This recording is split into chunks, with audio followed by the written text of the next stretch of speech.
तो फ्रेंड्स, तो कैसे हो आप सब। आज हम आयरन मैन पार्ट 2 को एक्सप्लेन करने वाले हैं।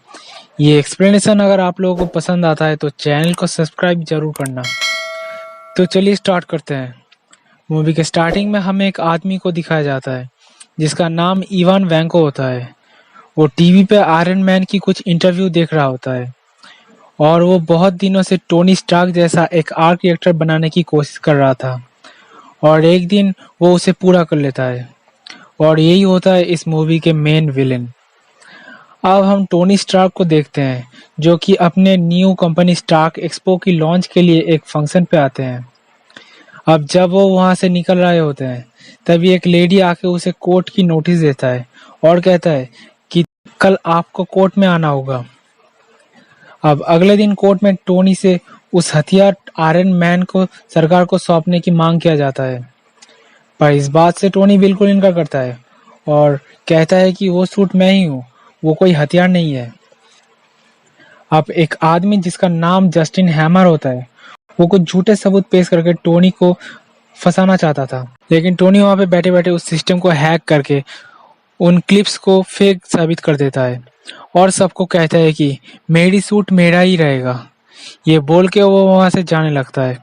इसके बाद हम देखते हैं कि टोनी का जो आर्क रिएक्टर होता है उसमें एक मेटल यूज किया जाता है जिसका नाम है बेलेडियम, पर वो बहुत जल्दी नष्ट हो रहा था जिससे टोनी की तबीयत बहुत ही खराब हो रहा था।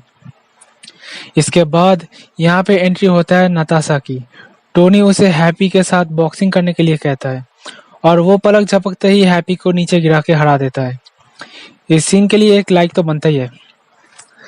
अब मोनाको में कार रेस होने वाला था। टोनी वहां पे उसे देखने के लिए आए हुए थे, पर वो तभी डिसाइड करता है कि वो भी रेस में हिस्सा लेंगे। सभी उसे ये करता हुआ देख चौंक जाता है।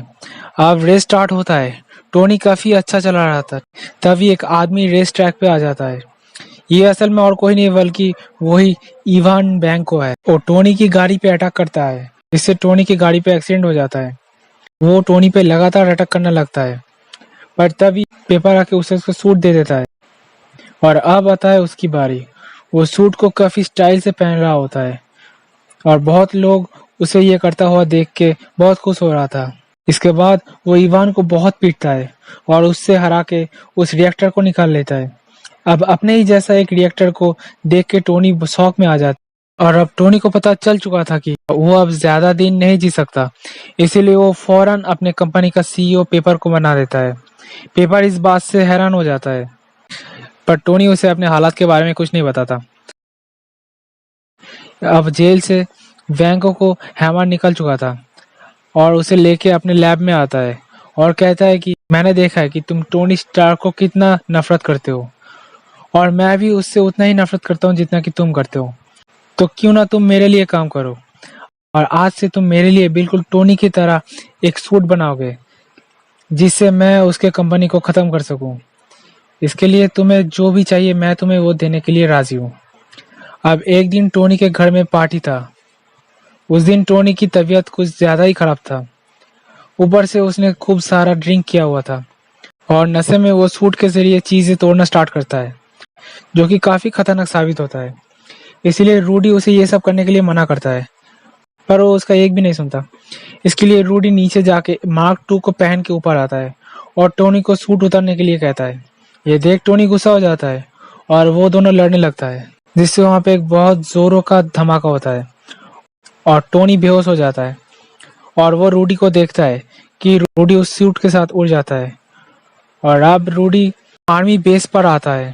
अगले दिन निक फ्यूरी टोनी को देखता है कि वो डोनट पे बैठे पिज्जा खा रहा होता है। अब निक फ्यूरी उसे नीचे आने के लिए कहता है और एजेंट नताशा रोमानोव उसे दबाई देता है जिससे टोनी ठीक हो जाता है। अब रूडी मिस्टर हैमर को बुला के सूट को हर तरह के हथियारों से लैस कर देता है। उधर टोनी को अपने फादर के एक पुराने वीडियो रिकॉर्डिंग से एक आइडिया मिलता है और इससे वो एक नया आर्क रिएक्टर बनाता है। ये न्यू आर्क रिएक्टर ना कि उसे सिर्फ ठीक करेगा बल्कि पहले वाले आर्क रिएक्टर से काफी ज्यादा ताकत भी उसे डिलीवर करेगा। कुछ दिनों के बाद आखिरकार वो दिन आ ही जाता है जिस दिन हैमर अपने बनाए ड्रोन्स को लोगों के सामने पेश करने वाला था।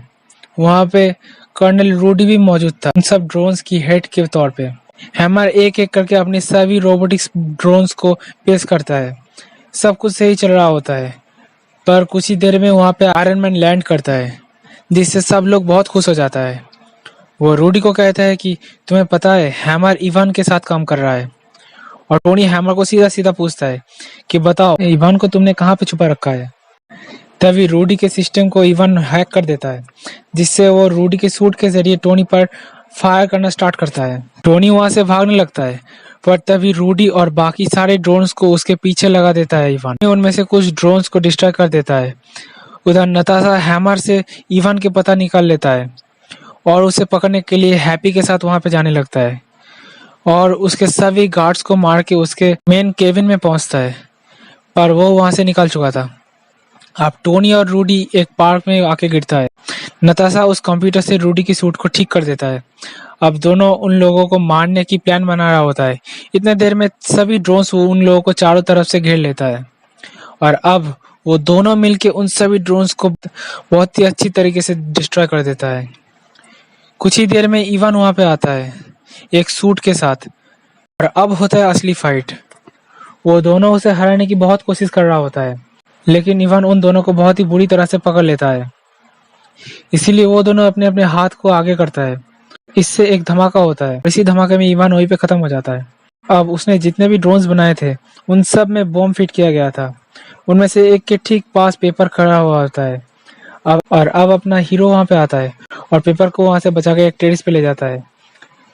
अब इसके ठीक कुछ दिनों बाद उन दोनों को मेडल दिया जाता है, टोनी और रूडी की इतने बड़े काम के लिए। इसी के साथ साथ ये मूवी का दी एंड हो जाता है। दोस्तों, वीडियो के बारे में अपना राय कमेंट में बताएं और अगर वीडियो अच्छा लग रहा है तो चैनल को सब्सक्राइब कर दो और बेल आइकन को प्रेस करके उस ऑल वाले बटन को क्लिक कर दो। तो चलिए मिलते हैं अगले नए वीडियो के साथ। तब तक के लिए बाय बाय।